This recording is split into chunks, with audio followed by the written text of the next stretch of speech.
सरकार होशियार होशियार होशियार केंद्रीय सरकार होशियार होशियार होशियार बीजेपी go back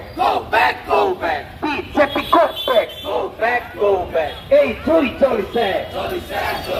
সংগ্রাম চলিছে চলিবই ছাত্র হন্ত জাগিছে আসু লং লিভ জিন্দাবাদ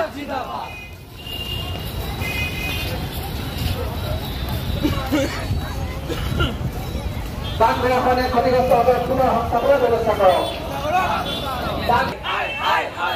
অসম চৰকাৰ হুঁচিয়াৰ জলসম্পদ বিভাগৰ কাম নাই অকমান্য জলসম্পদ মন্ত্ৰী পীযুষ হাজৰিকা মুৰ্দাবাদ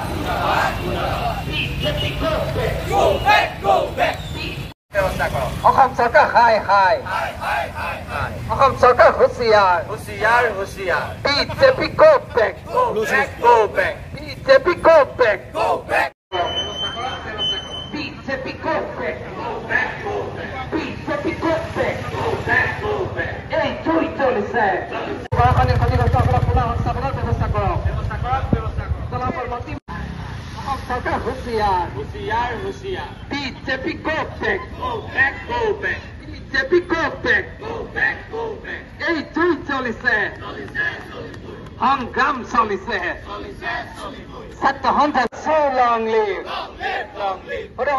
জিন্দাবাদ বানপানী আৰু গৰাখন এক ৰাষ্ট্ৰীয় সমস্যাৰ ৰূপে স্বীকৃতি দিয়ক কেন্দ্ৰীয় চৰকাৰ হুঁচিয়াৰ BJP go back BJP go back সংগ্ৰাম চলিছে জিন্দাবাদ বানপানীৰ ক্ষতিগ্ৰস্তসকলক পুনঃ সংস্থাপনৰ ব্যৱস্থা কৰক বানপানী আৰু গৰাখন এক ৰাষ্ট্ৰীয় সমস্যাৰ ৰূপে স্বীকৃতি দিয়ক জলসম্পদ বিভাগৰ কাম নাই অকমান্য জলসম্পদ মন্ত্ৰী পীযুষ হাজৰিকা মুৰ্দাবাদ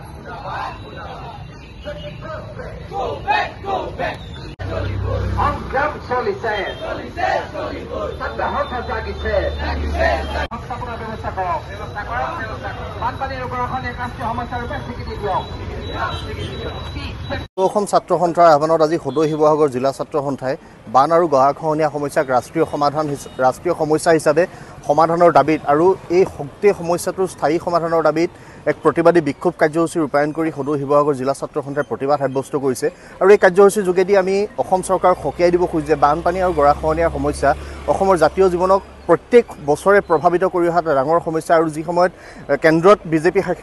নেতৃত্বাধীন চৰকাৰ আছে ৰাজ্যতো বিজেপি নেতৃত্বাধীন চৰকাৰ আছে সেই সময়ত কিন্তু অসমে বান সাহায্যৰ নামত যি ধৰণৰ সুযোগ আৰু সুবিধা পাব লাগিছিল পোৱা নাই আৰু আমাৰ যিসকল অসমৰ দায়িত্বত থকা মুখ্যমন্ত্ৰীগৰাকীয়ে কেৱল কেন্দ্ৰৰ ওচৰত আঁঠু লৈ থাকে তেখেতে আঁঠু লৈ থাকি কেৱল কেন্দ্ৰৰ পৰা কোনো সুবিধা আদায় কৰিবৰ কাৰণে আজিলৈকে সক্ষম হ'বলৈ তেওঁ সক্ষম হোৱা নাই আৰু বান গৰাখহনীয়া সমস্যাটোক ৰাষ্ট্ৰীয় সমস্যা হিচাপে কিয় সমাধান কৰিব নাই সেইটো এটা অবুজ হাতৰ হিচাপে পৰিগণিত হৈছে আৰু যি সময়ত বিহাৰকে ধৰি আন ৰাজ্যক বানপানী হ'লে যি ধৰণে কেন্দ্ৰ চৰকাৰে সহযোগিতা আগবঢ়ায় তেনেধৰণৰ সহযোগিতা লাভ কৰাৰ পৰা অসম বঞ্চিত হৈছে আৰু অসমক মাহিয়াৰ দৃষ্টিৰে যে কেন্দ্ৰই গণ্য কৰি আহিছে অসমৰ সম্পদৰ ওপৰতহে তেওঁলোকৰ যে কেৱল চকু থাকে অসমৰ সমস্যাৰ প্ৰতি তেওঁলোকৰ চকু নাথাকে এই কথা প্ৰতীয়মান হৈছে সেইকাৰণে আমি এই প্ৰতিবাদী কাৰ্যসূচীৰ জৰিয়তে অসমৰ মাননীয় মুখ্যমন্ত্ৰী ডাঙৰীয়াক সকীয়াই দিছোঁ অসমৰ জলসম্পদ মন্ত্ৰীক আমি সকীয়াই দিছোঁ যে অতি শীঘ্ৰে বানপানী আৰু গৰাখহনীয়া সমস্যাৰ স্থায়ী সমাধানৰ কাৰণে তেওঁলোকে ব্যৱস্থা গ্ৰহণ কৰিব লাগে আৰু জনসাধাৰণক এই গোটেই সমস্যাটোৰ পৰা পৰিত্ৰাণ দিয়াৰ ব্যৱস্থা কৰিবৰ কাৰণে অতি শীঘ্ৰে ব্যৱস্থা গ্ৰহণ কৰিব লাগে অন্যথাই ছাত্ৰ সন্থাই ইয়াতকৈ কঠোৰ জংগী আন্দোলনৰ কাৰ্যসূচী গ্ৰহণ কৰিবৰ কাৰণে বাধ্য হ'ব